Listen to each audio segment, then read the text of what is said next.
रियासत रियासत मदीना के अंदर जेकॾहिं अल्लाह के बारे में केर ॻाल्हाए हाँ वक्त जो उमर उन जो कंठ लाए हाँ जेकॾहिं रियासत मदीना के अंदर अल्लाह के बारे में जेकॾहिं ॻाल्हाए हाँ सिद्दीक़ उन जो सिर कलम करे छॾे हाँ उस्मान उन जो सिर कलम करे छॾे हाँ अली मुर्तज़ा जो तलवार उन जे लाइ चमकी पवे हाँ जेकॾहिं तू मदीने की रियासत की दावा थो करी तो पोइ हिकिड़ो लेखक अल्लाह के खिलाफ गुस्ताखी करे तो उन गुस्ताखे के तव्हां सज़ा छो नथा ॾियो। मुंहिंजा अज़ीज़ साथियो मुत्तफ़िक़ आहियो कि न टहकनि सां मुत्तफ़िक़ हो बर्रोच हो कि न छा हो हथ मथे कयो असांजो मुतालिबो आहे तव्हां चवंदो साईं तव्हां हिते असां खां वाइदा। अल्हम्दुलिल्लाह नहमदुहु व नस्तईनुहु व नस्तगफिरुहु व नुअमिनु बिही व नतवक्कलु अलैहि व नऊज़ु बिल्लाहि मिन शुरूरि अनफुसिना व मिन सय्यिआति अमालिना मन यहदिहिल्लाहु फला मुदिल्ल लहु व मन युद्लिल्हु फला हादिय लहु व नशहदु अल्ला इलाहा इल्लल्लाहु वहदहु ला शरीक लहु व नशहदु अन्न सय्यदना व सनदना व मौलाना मुहम्मदन अब्दुहु व रसूलुहु अम्मा बादु फ़अऊज़ु बिल्लाहि मिनश शैतानिर रजीम बिस्मिल्लाहिर रहमानिर रहीम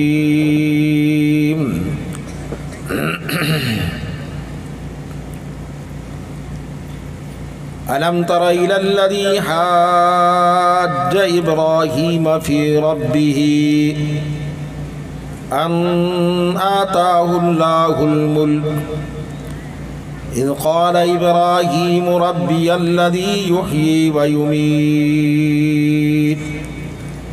क़ाल अना उह्यी व उमीत क़ाल इब्राहीम फ़इन्नल्लाह यअती बिश्शम्सि मिनल मशरिक़ फ़अति बिहा मिनल मग़रिब फ़बुहितल्लज़ी कफ़र वल्लाहु ला यहदिल क़ौमज़्ज़ालिमीन इन्नल्लाह व मलाइकतहु युसल्लूना अलन नबी या अय्युहल्लज़ीना आमनू सल्लु अलैहि व सल्लिमू तस्लीमा अल्लाहुम्मा सल्लि अला मुहम्मदिन व अला आलि मुहम्मद कमा सल्लैता अला इब्राहीम व अला आलि इब्राहीम इन्नका हमीदुम मजीद। बिरादरान इस्लाम मुअज़्ज़िज़ सामीन इकराम अल्लाह जी मुक़द्दस कलाम कुरान मजीद मां हिकु ॿ आयतूं अवां जी ख़िदमत में तिलावत कयम। दुआ है त अल्लाह रब्बे ज़ुल जलाल तव्हां असांखे पंहिंजे भलारे किताब कुरान मजीद जे मथां अमल करण जी तौफ़ीक़ अता फ़रमाए। मुंहिंजा दोस्तो अज़ीज़ो बयान तकरीर ऐं ख़िताब वाइज़ नसीहत असांजे ख़तीब उलमाए किराम जो थींदो। मां साईं कारी साहब इमदादुल्लाह जे हुक्म जे मुताबिक़ ॿ टे लफ़्ज़ रुगो तव्हांजे आॾो तव्हांजी ख़िदमत में पेश करे ऐं उन खां बाद में असां आया ई इन उलमा जे ज़ियारत ऐं उन्हनि जे तकरीरुनि खे ॿुधण जे लाइ। मुंहिंजा दोस्तो अज़ीज़ो दुनिया के अंदर दुनिया अज़दाद मां ठहियल आहे। रात आहे त उन जे मुक़ाबले में ॾींहुं आहे, गर्मी आहे त उन जे मुक़ाबले में सर्दी आहे। अमीरिया त उन जे मुक़ाबिले में फ़कीरिया, हयातिया त उन जे मुक़ाबिले में मौत आहे। दुनिया जे अंदर जेकॾहिं तहां सोच ऐं फ़िक्र कंदे ॾिसंदा वेंदव तक़रीबन तव्हांखे शयूं हिक ॿिए जे मुक़ाबिले में मिलंदा। जे कुफ़्र आहे त पोइ उन जे मुक़ाबिले में ईमान आहे, जे ईमान आहे त पोइ उन जे मुक़ाबिले में कुफ़्र आहे। हज़रत आदम अलैहिस्सलाम खां वठी करे हज़रत नूह अलैहिस्सलाम ताईं काफ़ी ज़मानो उहो गुज़रियो आहे जंहिंमें सभु जो सभु माण्हू अल्लाह खे मञींदड़, वहदहू ला शरीक सम्झंदड़, अल्लाह सां कंहिंखे भाईवार ऐं शरीक कंदड़ कोन हा। कोई अल्लाह जो मुनकिर काफ़िर कोन हो। आस्ते आस्ते नूह अलैहिस्सलाम जी क़ौम खां शिरक ऐं कुफ़्र जी शुरूआत आहे। मुंहिंजा दोस्तो अज़ीज़, हर दौर के अंदर, हर वक्त के अंदर के इंसान बदबख्त उहे रहिया आहिनि क़यामत तक थींदा जेके अल्लाह ऐं अल्लाह जे अहकामनि जा मुनकिर भी ऐं गुस्ताख़ भी। पोइ उन वक्त के अंदर हक़ वारनि ते लाज़िमा ज़रूरिया अल्लाह जे वहदानियत के बयान कन, रसूलुल्लाह सल्लल्लाहु अलैहि वसल्लम जे ख़त्मे नबूवत के बयान कन, मुसलमान ऐं मोमिनन जे ईमान जो तहफ़्फ़ुज़ कन। हुज़ूर अकरम सल्लल्लाहु अलैहि वसल्लम खां अॻु में इहो कमु अंबिया जो हो। इहो किरदार नबी अदा कंदा ईंदा हा। हक़ जी ॻाल्हि, हक़ जो लफ़्ज़, हक़ जो कलाम हक़ वारनि जे मथां लाज़िम ऐं ज़रूरी आहे जो उनखे बयान कन, हत्ता के अहिड़े वक़्त में जंहिं वक़्त में सम्झे त इन हक़ जे बयान करण जे करे मुंहिंजो जेकॾहिं जान वञे त उन वक़्त में भी उन जे मथां लाज़िम आहे त हक़ जो लफ़्ज़ बयान करे। ऐं तहां असांजे मथां भी ही ज़रूरी आहे हक़ ॿुधो, हक़ सम्झो, हक़ क़बूल कयो ऐं हक़ ते वरी मुस्तक़ीम ऐं मज़बूत थी करे रहो। इहा ॻाल्हि भी लाज़िम आहे। ही जेके आयतूं मां अवां जे ख़िदमत में तिलावत कयूं, ही हिकु बादशाह जंहिंजो नालो ई निमरूद,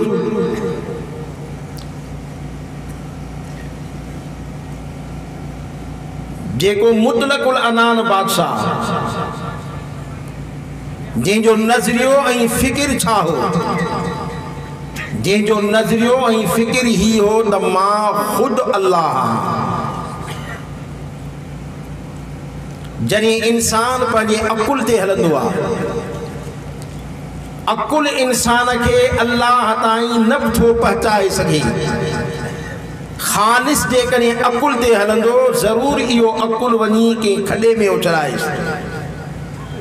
पंहिंजे बादशाहीअ खे ॾिसी करे, दौलत खे ॾिसी, फ़ौज खे ॾिसी, क़ौम खे ॾिसी, मोती ऐं लाल जवाहिरनि खे ॾिसी करे उन जे दिमाग़ में हू गुरूर आयो त मां रब आहियां ऐं क़ौम खे पंहिंजे आॾो सजदो कराईंदो।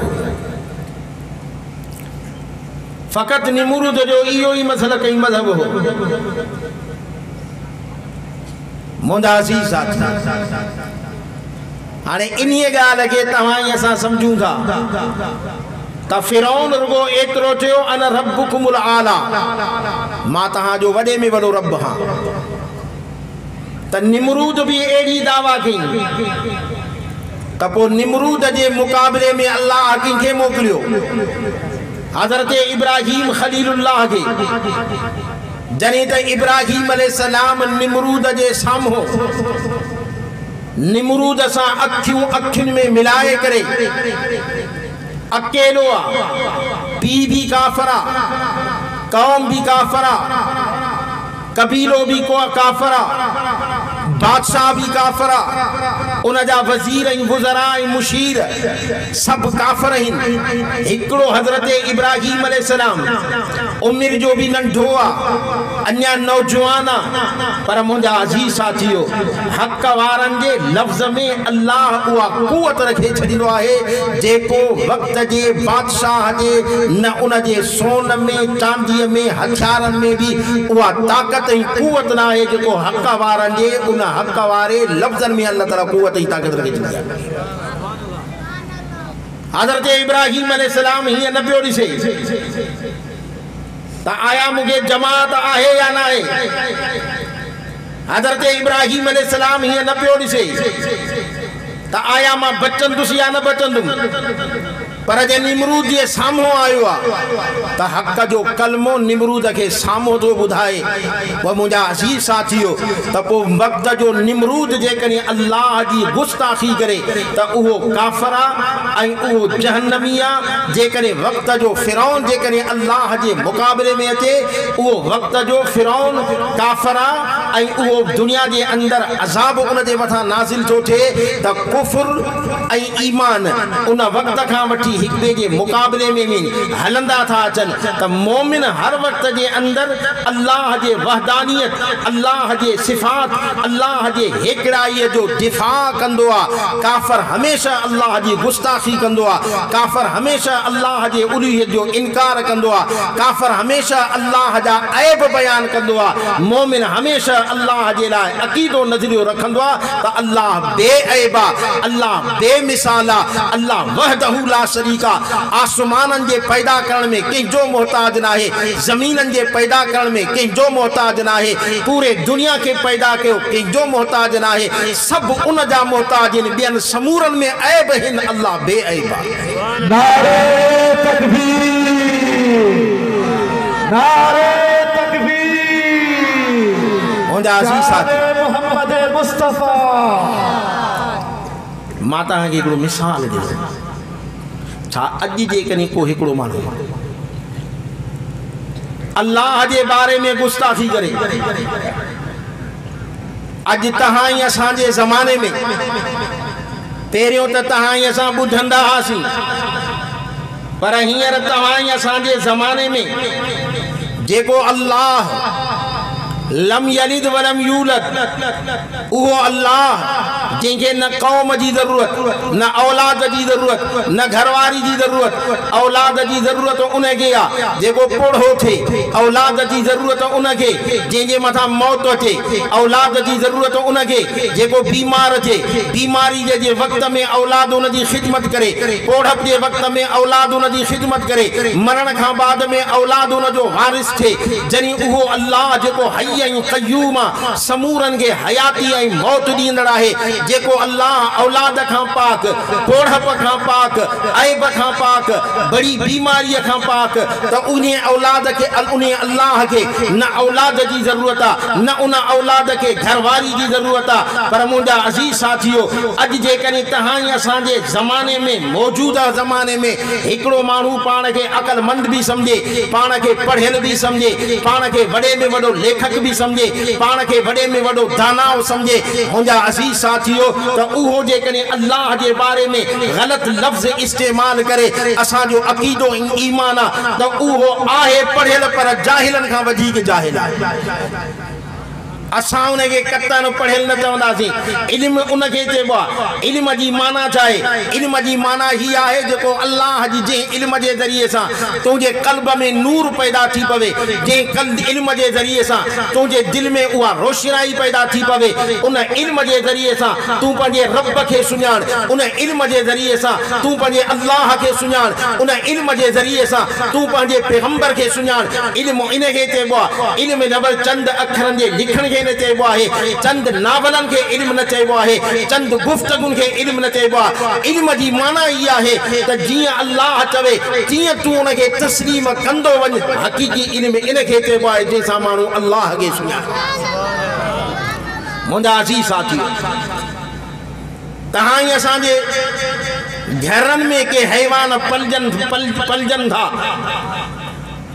जिनके तहां ई असां कुत्तो चवंदा आहियूं। वो कुत्तो भी पंहिंजे मालिक खे सुञाणे थो। कुत्ते खे जेकॾहिं तहां पालियो, चंद वक़्त जे लाइ खारायो पीआरियो, हालांकि तहां मानी पाण खाईंदा हो त वरी टुकर जेको बच्चे कुत्ते खे ॾींदा हो, खीर पाण पीअंदा हो जेको बच्चे उनखे ॾींदा हो, या उन खां सवाइ माण्हू गोश्त पाण खाईंदा आहिनि, हॾा कुत्तनि खे ॾींदा आहिनि। पर उन कुत्ते में एतिरी मार्फत पैदा थी पवंदी आहे, 10 सालनि खां बाद में जेकॾहिं मालिक खे ॾिसे पोइ बि पुछ लुटकाए करे उन जे पेरनि ते किरी पवंदो आहे। मुंहिंजा अज़ीज़ साथियो, जेको अल्लाह अहिड़ो बहितरीन ख़ूबसूरत जिस्म ॾिनो, जीअं अल्लाह तोखे पेर ॾिना, जीअं अल्लाह तोखे ज़ुबान ॾिनो, जीअं अल्लाह तोखे हथ ॾिना, जीअं अल्लाह तोखे पेर ॾिना, जीअं अल्लाह तोखे अखियूं ॾिनियूं, जीअं अल्लाह तोखे बहितरीन दिमाग़ ॾिनो, जीअं अल्लाह तुंहिंजे लाइ ज़मीन पैदा कई, जीअं अल्लाह तुंहिंजे लाइ आसमान पैदा कयो, जेको रब तुंहिंजे लाइ सिज पैदा कयो, जेको अल्लाह तुंहिंजे लाइ चंड पैदा कयो, सितारा पैदा की, पूरी कायनात खे अल्लाह तुंहिंजे लाइ पैदा की। हे मेवात भी तुंहिंजे लाइ, गोश्त भी तुंहिंजे लाइ, खीर भी तुंहिंजे लाइ, पूरी दुनिया तू इस्तेमाल करी आहे। मिल्कियत अल्लाह जी इस्तेमाल तू करी, ऐं उहो इंसान अल्लाह जे बारे में गंदा लफ्ज़ चवे त पोइ इन जहिड़ो बेगैरत, इन जहिड़ो बेहया, इन जहिड़ो बेशरम ओ इन कुत्ते खां भी परे आहे। जेको कुत्तो 10 साल पंहिंजे मालिक जे रुगो हॾनि खे चूसींदो आहे, पर पोइ भी कुत्तो मालिक खे सुञाणींदो आहे। हे पूरी ज़िंदगी में औलाद अल्लाह ॾिनो, मिल्कियत अल्लाह ॾिनी, सब कुछ रब ॾिनो, उहो जेकॾहिं चवे अल्लाह जे बारे में त ख़ुदा बदनसीब आहे, मालूम थियो त अल्लाह बदनसीब न आहे, बदनसीब तू ही। नारे तकबीर, अमर जलील मलून ते, अमर जलील मलून ते, अल्लाह जे गुस्ताख ते, अमर जलील मलून ते। मुंहिंजा दोस्तो अज़ीज़, असांजो हिकिड़ो मुतालिबो जेको इंसान मुसलमाननि जे मुल्क में, अब आहे मुल्क मुसलमाननि जो आहे कि न कोन्हे? हिन मुल्क छाजे नाले ते आज़ाद थियो? पाकिस्तान का मतलब क्या? ला इलाहा इल्लल्लाह।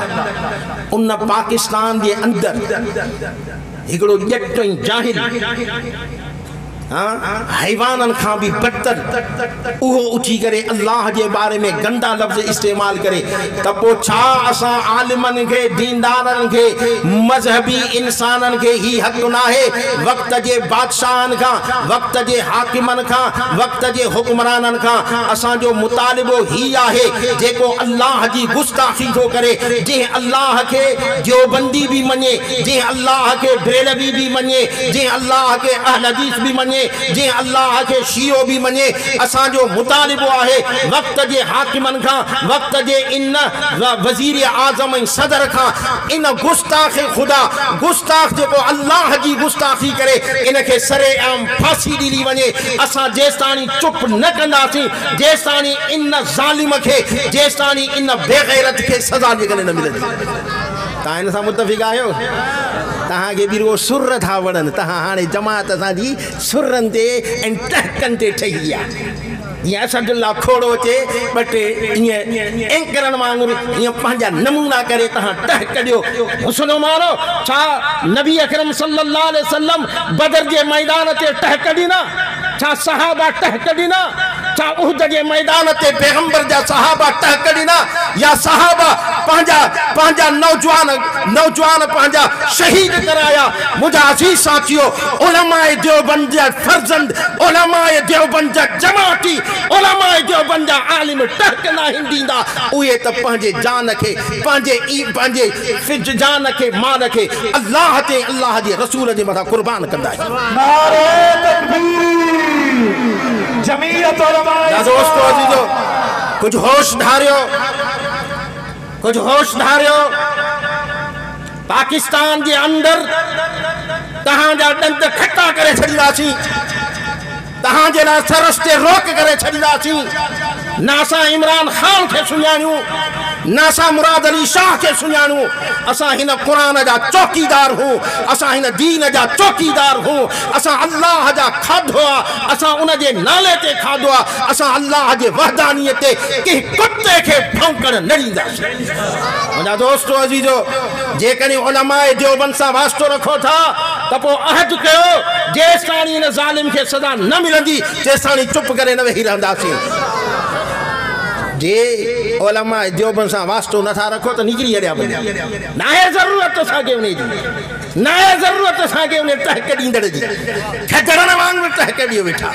मुंहिंजा दोस्तो अजीजो असां ख़त्मे नबूवत जे लाइ बि जान ॾींदासीं असां अल्लाह जे वहदानियत जे लाइ बि जान ॾींदासीं। असां इमरान ख़ान खां मुतालबो था कयूं तूं तब्दीली वेठो थो करीं तुंहिंजे ज़माने जे अंदरि अल्लाह जे मदीने रियासत मदीना जे अंदरि जेकॾहिं अल्लाह जे बारे में केरु ॻाल्हाए हा वक़्त जो उमर उन जो कंठ लाए हा जेकॾहिं रियासत मदीना जे अंदरि अल्लाह जे बारे में जेकॾहिं ॻाल्हाए हा सिद्दीक़ उन जो सिर कलम करे छॾे हा उस्मान उन जो सिर कलम करे छॾे हा अली मुर्तज़ा जो तलवार उन जे लाइ चमकी पवे हा जेकॾहिं तूं मदीने जी रियासत जी दावा थो करीं त पोइ हिकिड़ो लेखक अल्लाह जे ख़िलाफ़ गुस्ताखी करे कोन गुस्ताखे खे तव्हां सज़ा छो नथा ॾियो।